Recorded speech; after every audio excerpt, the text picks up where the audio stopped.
तप्त कांचन गौरांगी श्रीराधिवृंदावनेश्वरी वृषभानुसुते देवी तं नमामि हरिप्रिये। नारायणं नमस्कृत्यं नरं चैव नरोत्तमं देवीं सरस्वतीं व्यासं ततो जयमुदीरये। तुलसी कननं यत्र यत्र पद्मवनानि च पुराण पठनं यत्र तत्र सन्निहितः हरिः। जय रूप सनातन भट्ट रघुनाथ श्रीजीव गोपाल भट्ट दास रघुनाथ। এই ছয় গোসাইর করি চরণ বন্দন, যাহা হইতে বিঘ্ন নাশবিষ্ঠ পুরম। বাঞ্ছাকল্পতরুভ্রষ্ট কৃপা সিন্ধুভৈব চ পতিতানাং পাবনেভ্यो वैष्णवेभ्यो नमो नमः। दुर्गमे पृथिवीन्धस्सस्कृतपादुगतिर्मुहुः स्वकृपाजष्टिदानेन सन्तसन्तवलम्बनम्।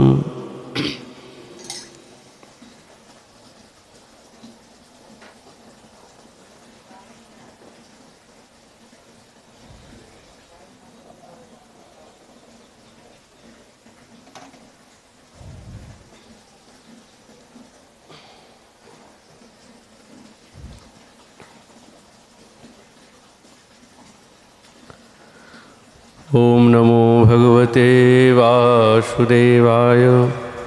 श्री श्रीमद्भागवत महापुराणम् अथ श्री वेणुगीतं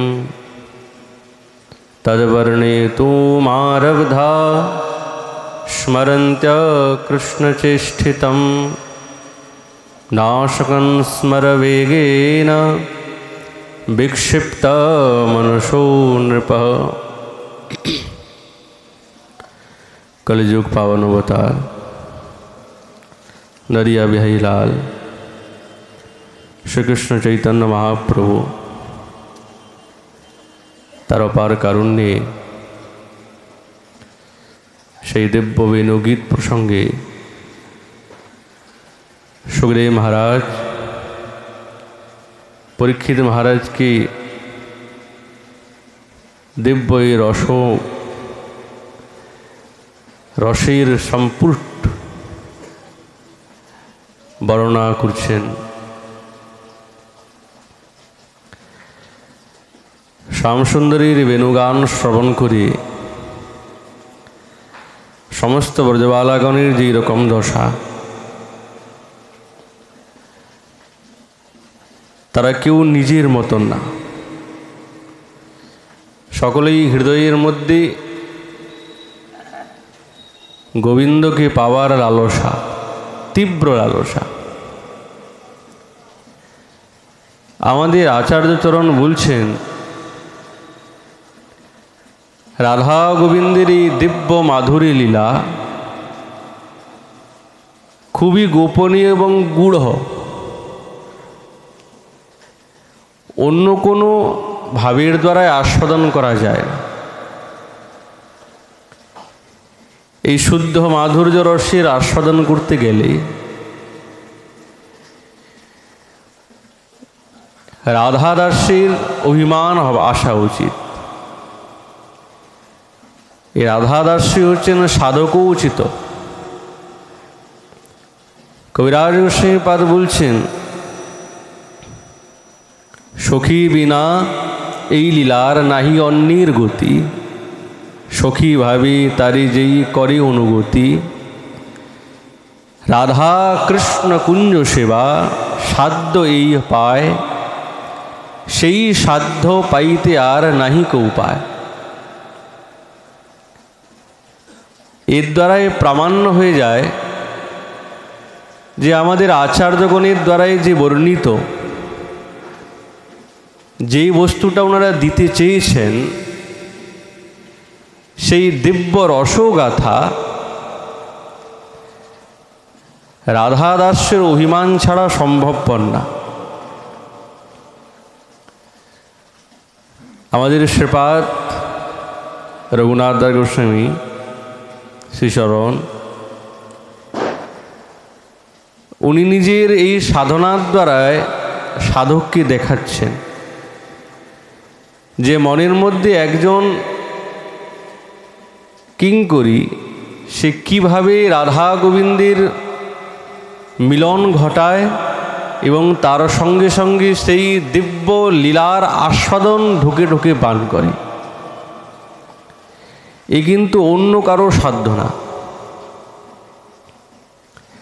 ব্রজরমণীগণের মধ্যে মুকুটমণি সাক্ষাৎ বৃন্দাবনেশ্বরী, তার তো অনন্ত সৌন্দর্য। সেই অনন্ত সৌন্দর্যের নিকেতন কি? সাক্ষাৎ ব্রজরাজ নন্দন, নন্দনন্দন গোবিন্দ।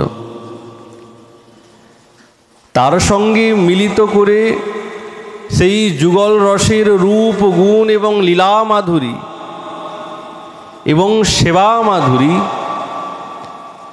কেমনভাবে নিজেও আস্বাদন করবেন এবং যুগলকেও আস্বাদন করাবেন, এবং যারা শ্রবণ করবেন তারাও কি এই দিব্য রূপ রস, এই লীলা মাধুরী, সেবা মাধুরী দিব্যরূপে আস্বাদন করবেন। আর এইটাই তো সাধকের চিত্তে সবসময় অভিলাষ, এটাই আকাঙ্ক্ষা করে। অন্য কোনো সাধকের আকাঙ্ক্ষা নাই। দেখুন, সাধক তো অনেক প্রকার আছে, কিন্তু আমাদের আচার্যচরণ যেই সাধকের অনুসন্ধান দিয়েছেন তারা হচ্ছেন একবারই পৃথক, একবারই অন্যরকম।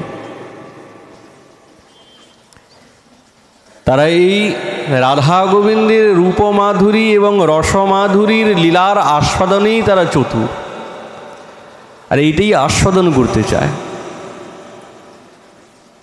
যেরকম তারা আস্বাদন করতে চায় সেরকম সাক্ষাৎ ভগবানও নিজের লীলা আস্বাদন করিয়ে তিনিও বড় আনন্দিত হন। কেন, যার লীলা আমরা আস্বাদন করছি তিনিও তো আনন্দিত হন যে হ্যাঁ হ্যাঁ দেখো আমার প্রিয়জন, আমার জন কেমন আমার সেই দিব্য লীলা রসমাধুরীকে আস্বাদন করছে, কি সুন্দর। আর দেখুন, এইটাই শ্রীকৃষ্ণ চৈতন্য মহাপ্রভু তিনি এই জগতে আমাদেরকে দেখিয়ে গেছেন। যখন তিনি নীলাচলের পথে গমন করছেন সেই সময় কিন্তু গৌড়ীয় ভক্তবৃন্দকে সকলকে পাঠিয়ে দিয়েছেন, আর উনি নিজে রায় রামানন্দ এবং স্বরূপ ওনাদের সঙ্গে অন্তরঙ্গ লীলার আস্বাদন করছেন। বিদ্যাপতির পদকর্তা বিদ্যাপতির পদ,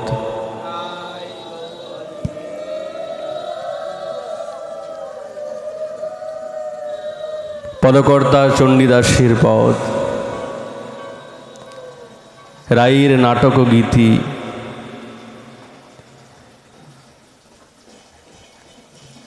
কৃষ্ণকর্ণামৃত, এই দিব্য দিব্য রসপুষ্টিকর দিব্য গ্রন্থ এবং দিব্য সেই রচনাগুলিকে তিনি আস্বাদন করছেন। এই রসের আস্বাদনেতে তিনি অভিভূত হয়ে গেছেন, আর উনি দেখিয়ে গেছেন যে রাধা দাসের টান কতটুকু হতে পারে, কতটুকু আকৃষ্ট। আর এই সমস্ত লীলার মধ্যে লুকিয়ে আছে খুবই বিরহ, সেই রাধারানীর বিরহটা লুকিয়ে আছে ওই গম্ভীরায়। আর ওই বিরহকে সাক্ষাৎ গোবিন্দই আস্বাদন করছেন মহাপ্রভু রূপে। আমাদের আচার্যরণ তো পূর্বেই বলেছেন, সাক্ষাৎ নন্দনন্দন তিনি রাধাভাব অঙ্গীকার করেছেন। কৃষ্ণই তো অঙ্গীকার করে এই দিব্য রসামৃত আস্বাদন করছেন। শ্রীল প্রবোধানন্দ সরস্বতী পাদ বলছেন, মহাপ্রভুর প্রতি যার প্রেম আছে তার হৃদয়ের মধ্যে রাধারানীর প্রেম হৃদয়ে জাগ্রত হবেই, এ নিশ্চিত, অবশ্যই হবে। গৌর প্রেম রসার নবে সে তরঙ্গে যেবা ডুবে, সে রাধা মাধব অন্তরঙ্গ। ঠাকুর মহাশয় বলেছেন, কত সংক্ষেপে এবং সার। এই মঞ্জুরি সাধনার ভাবর প্রসঙ্গে বলছেন, গৌর প্রেম রসার নবে সে তরঙ্গে যেবা ডুবে, সে রাধা মাধব অন্তরঙ্গ। রাধা গোবিন্দের সে অন্তরঙ্গ রূপে সামনে এসে দাঁড়ায়। হৃদয়ে সংকল্প এটাই আসবে যে আমরা কিভাবে সেই কুঞ্জ সেবাতে আমরা অধিকার পাব। এটাই বলছেন, কি প্রকার কুঞ্জ সেবাতে আমাদের অধিকার পাব। কবিরাজ গোস্বামী পাদ বললেন, সখীগণের আনুগত্য ছাড়া, আমাদের আচার্যগণের আনুগত্য ছাড়া সম্ভব না। এই দিব্য যে রসতত্ত্বের গাথা, এইটা আমাদের হৃদয়ের মধ্যে আমরা সেই সেবাতে যুক্ত হয়ে যাব। চির আকাঙ্ক্ষা, এইটাই অভিলাষ। সেই ধ্রুবতারার মতন লক্ষ্য রাখতে হবে। যা কিছুই করি, কিন্তু মূল উদ্দেশ্য হচ্ছে আমাদের ওইটাই, রাধা গোবিন্দের সেই কুঞ্জ সেবাতে অধিকার পাওয়া, সেই উত্তম গতি, হরির মাধুর্য অনুভূতি। যুগলের সেবার অধিকারী হয়ে যাওয়া। পথ কিন্তু অনেক দূর, চিন্তাও কিন্তু খুব গভীর, কিন্তু হোক না। পথ দূর হলে কি সেই পথ, সেই স্থান, সেই প্রাপ্তি স্থান কি পাবো না? পাবো। অভিলাষটা খুব দৃঢ় হওয়া চাই। আমাদের আচার্যচরণ আমাদেরকে শিক্ষা দিচ্ছেন, দেখো কেমনভাবে যুগল সেবাতে নিজেকে অধিকারী প্রাপ্ত করিয়ে সেই সেবা পুষ্ট করা। বলছেন সুন্দরী, সম্বোধন করছেন শ্রীপাদ মঞ্জুরি সাধনে। শ্যাম সুন্দরী রূপমাধুরী বর্ণনাতে সাক্ষাৎ লীলাসুখ তিনি বলছেন, নীরাজনক্রমধুরাং ভবদ আনন্দ নিব্যাজ মরহতি চিরার শশি প্রদীপ। সাক্ষাৎ গোবিন্দের মুখমণ্ডলের সঙ্গে আমরা চন্দ্রের উপমা দেই। আমাদের আচার্যচরণ বলছে, না না, তোমার মুখমণ্ডলের সঙ্গে এই চন্দ্রমার উপমা দেবার মতন যোগ্যতা কোথায় আছে? আছে কি? তোমার মুখমণ্ডলের সৌন্দর্য, তোমার মুখকমলের দিব্য মাধুর্য এ কি চন্দ্রে আছে? তবু আমরা দেই শশী মুখচন্দ্র। তোমার মুখটা ঠিক চন্দ্রের মতন শোভায়মান, উজ্জ্বল, কিন্তু সেই চন্দ্র কি তোমার মুখের সঙ্গে উপমা পাওয়ার যোগ্য? যোগ্য না। বলছেন যোগ্য না। যেরকম আরতি করার সময় প্রদীপ দেখাই, আর ওই প্রদীপটা দেখিয়ে কি সাক্ষাৎ গোবিন্দর সঙ্গে তাদাত্ম্য সম্বন্ধ বলি, দেখো তোমার মতন এই প্রদীপের দেদীপ্যমান হচ্ছে, তুমি যেরকম দেদীপ্যমান সেরকম এই প্রদীপটা দেদীপ্যমান হচ্ছে, তুলনা হয়? আচার্যচরণ বলছেন যেরকম প্রদীপটা দিয়ে আরতি করে আমরা সেই প্রদীপটা অন্যত্র নিযুক্ত করে দেই, নিক্ষেপ করে দেই, সেই রকম এই চন্দ্রের উপমা দিয়ে চন্দ্রকে আমরা নিক্ষেপ করে দিয়েছি, তিরস্কৃত করে দিয়েছি। না না, কেবল তুলনা দিয়েছি। তার মানে কি চন্দ্রদেব নিজের হৃদয়টাকে বুক ফুলিয়ে বসে থাকবে, দেখো আমার মতন গোবিন্দের মুখমণ্ডল? হ্যাঁ, এইরকম না। হে প্রভু, হে শ্যাম সুন্দর, তোমার মুখচন্দ্র এ কোনো সাধারণ নয়, কারোর সঙ্গে তুলনা দেওয়া যায় না। আমরা সেই শশীকে নিক্ষেপ করে দিয়েছি। সেই রূপের এক কণিকা আস্বাদন করার জন্য এক একটি কিঙ্করী কেমনভাবে লালায়িত থাকেন, উন্মাদগ্রস্ত হয়ে যান। এক এক কণা গোবিন্দের মাধুরী তো অসমর্ধ, কিন্তু সেই অসমর্ধ সাগরের মতন তার এক কণা আস্বাদনেতে ব্রজরমণীগণ উন্মাদ হয়ে যায়। গোবিন্দের আপ্তদূতির সে বৃন্দাবনেশ্বরীর প্রতি উক্তি, দেখাইয়া বয়ানো চাঁদ, দেখাইয়া বয়ানো চাঁদে, তারে ফেলিলি বিষম ফাঁদে, তুহু তুলিতে আইলি, দেখিতে নারিল, সে তো হাউ হাউ করে কাঁদে। আপ্তদূতি বলছেন। সেই বৃন্দাবনেশ্বরীর সেই সুন্দরীর সঙ্গে তার কাছে সেই গোবিন্দের রূপটা ফুটাবার জন্য কি করে দেখানো যেতে পারে তার কাছে, তার জন্য রাধা কিঙ্করী কত প্রচেষ্টা করেন। কি করে বৃন্দাবনেশ্বরীর নিকটে গোবিন্দের রূপখানিটাকে আমরা দাঁড় করাতে পারব, এটাই সবসময় উদ্দেশ্য। তবেই তো বৃন্দাবনেশ্বরীর হৃদয়ে ভাবটা জাগবে। এই কার্য রাধা দাস্য ছাড়া আর কেউ করতে পারে না। শ্রীপাদ বলছেন বৃন্দাবনেশ্বরী ঠাকুরানী, এ কি কথা, তোমাকে তো কাঞ্চুলি পরাই নাই, ওড়নি,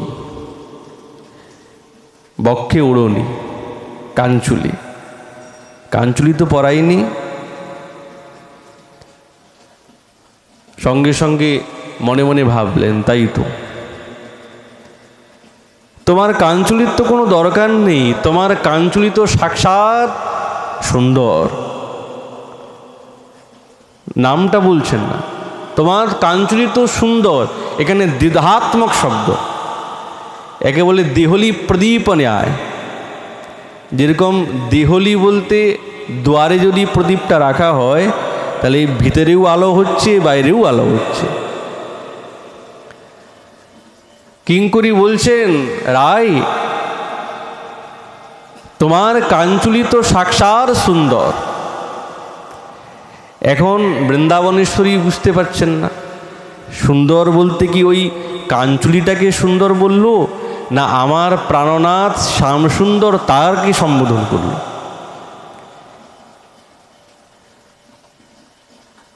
কিন্তু এই সুন্দর শব্দের সম্বোধন হচ্ছে সাক্ষাৎ শ্যাম সুন্দর।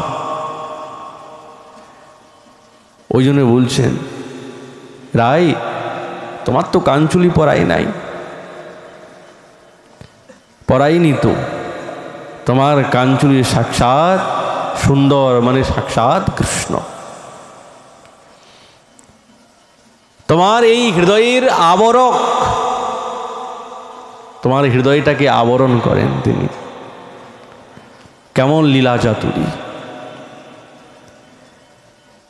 তো তুমি জানো কাঞ্চুলি তোমার যোগ্য না, ওই জন্য সেই কাঞ্চুলিকে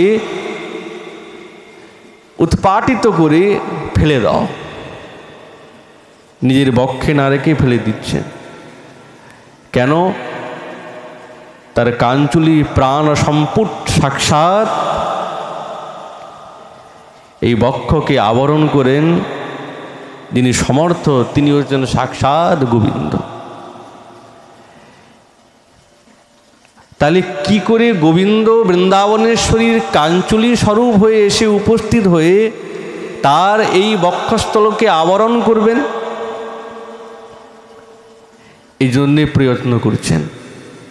তবু কিন্তু কাঞ্চুলি আবরণ করলেন। আর আবরণ করার উদ্দেশ্য কি?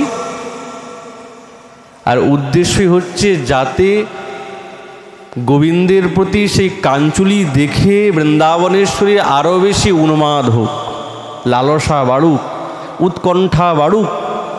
এই উদ্দেশ্যে ওই মঞ্জুরি তিনি কাঞ্চুলি প্রদান করলেন। তাহলে চিন্তা করুন যে এরকম আমাদের আচার্যগণ বললেন এই কুঞ্জ সেবা, এটা সব সেবার মধ্যে পড়ে যায়, সেবা মাধুরী। তাহলে কতটা যোগ্যতা আছে এক রাধাদাসীর যে তিনি বৃন্দাবনেশ্বরীর হৃদয়ের ভাবকে সবসময় নবনবায়মান করে জাগ্রত করতে থাকেন সেবার দ্বারা। এই আর কিরকম ক্ষমতা আছে? সখ্য বাৎসল্য আর কারো নেই, কেবল শুদ্ধ মাধুর্যামৃত বর্ষিণী বিশিষ্ট আস্বাদনী বিশিষ্টা এমন রাধাদাসেরই ক্ষমতা, আর কারো না। হৃদয়ে সে অসাধ্য প্রেম জেগে উঠে, এ তো আমাদের ভাবনাতেও নেই। ওই জন্য বলছেন হে সুন্দরী শুনো মোর নিবেদন, কৃষ্ণ যেন নাহি হেরে এই অভিলাষ করে কাঞ্চুলি না পরাই কখনো।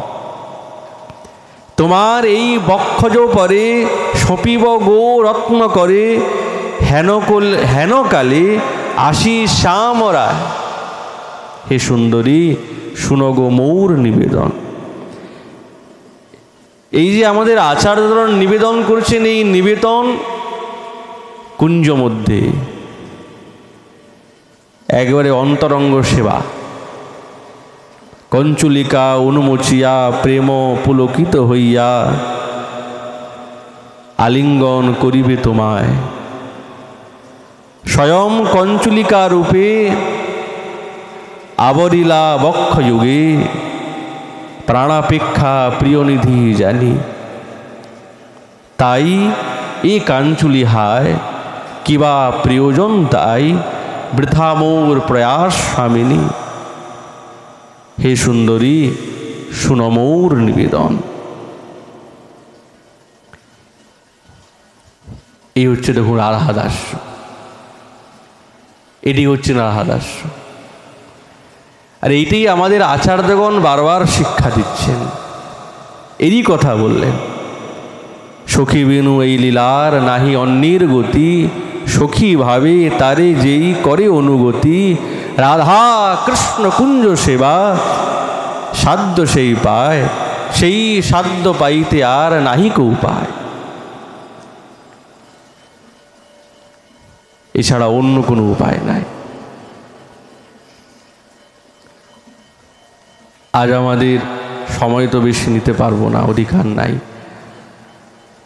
আজ আমাদের দীপাবলির তিথি দিন, তো রাধাকুণ্ড শ্যামকুণ্ডে সেই দীপমালিকার আয়োজন আমাদের শ্রীপাদ রঘুনাথ দাস গোস্বামী পাদ গদ্দি থেকে প্রতি বৎসর আয়োজন হয়। কিন্তু এই প্রদীপ সমর্পণের অনেক মাহাত্ম্য আছে, নানা পৌরাণিকে নানা ইতিহাসে আছে। কৃত্বা কোটি সহস্রাণি পাতকানি বহুন্নপি নির্মেষার্ধেন দীপস্য বিলয়ং यान्ति कार्तिके। কেউ যদি কার্তিক মাসে প্রদীপ প্রজ্বলিত করে, কৃত্বা কোটি সহস্রাণি পাতকানি বহুন্নপি, সমস্ত পাতকই দূরীভূত হয়ে যায়। শৃণু দীপস্য মাহাত্ম্যম কার্তিকে কেশব প্রিয়ম দীপদানেন বিপ্রেন্দ ন পুনর্জায়তে ভুবি। এই প্রদীপ দেবার মাহাত্ম্য কি? কেউ যদি সাক্ষাৎ শ্রী হরি মন্দিরে কেশব প্রিয়ম কার্তিকে, এই কার্তিক মাসে কেউ যদি সাক্ষাৎ গোবিন্দের সন্নিকটে দিব্য প্রদীপ সমর্পণ করে, দীপদানেন বিপ্রেন্দ ন ভুবি জায়তে পুনর্জন্ম পুনর্জায়তে ভুবি ন, তার আর পুনর্জন্ম হয় না। তাহলে কি মুখ্য? কিন্তু মুখ্য তো আমাদের সাধকের প্রয়োজন হয় না। এটা কেবলমাত্র সার্বজনিক হিসাবে তিনি বলেছেন, তার পুনর্জন্ম হয় না এই পৃথিবীতে। অনেক গুণ। কেউ যদি দ্বাদশীতে দীপদান করেন, দ্বীপের অনেক শিখা আছে, সহস্র দ্বীপ, দ্বীপ বৃক্ষ এক আছে, দ্বীপ বৃক্ষ কাষ্ঠ নির্মিত করে দ্বীপের বৃক্ষ তৈরি করে সাক্ষাৎ ভগবানকে নিবেদন করে। নতু ভূমি স্থাপয়েত, যদি পৃথিবীতে স্থাপন করে তাহলে কি সমস্ত ফল চলে যাবে। আরতি করে তারপরে ভূমিতে স্থাপন করতে হয়। তাহলে আরতি করলাম, একবার রাখলাম, আবার একবার দেখালাম, ওইটা প্রসাদই হয়ে গেল। ভূমি স্থাপনা মাত্রে না প্রসাদাম নিগ্রহী, প্রসাদই হয়ে যায় ভূমিতে নিক্ষেপ করলে, রেখে দিলে।